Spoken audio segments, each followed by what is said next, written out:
The Bay of Bengal is turbulent due to the influence of Cyclone Remal. In the meantime, it drizzles with gusty winds over coastal areas. Meanwhile, Bangladesh Meteorological Department has predicted heavy to very heavy rains across the country.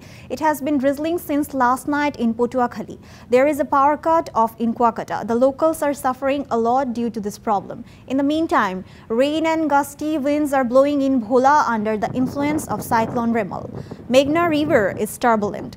Besides, the river Meghna remains turbulent. Meanwhile, 869 shelters and 14 Mujib Killas have been prepared in the district. Volunteers are working in the field to face the cyclone. On the other hand, 8 control rooms have been set up. Besides, the administration has taken preparations to evacuate residents of the district to safe shelters. Moreover, fishing boats and trawlers operating in North Bay of Bengal and Deep Sea have been asked to stay safe until further notice.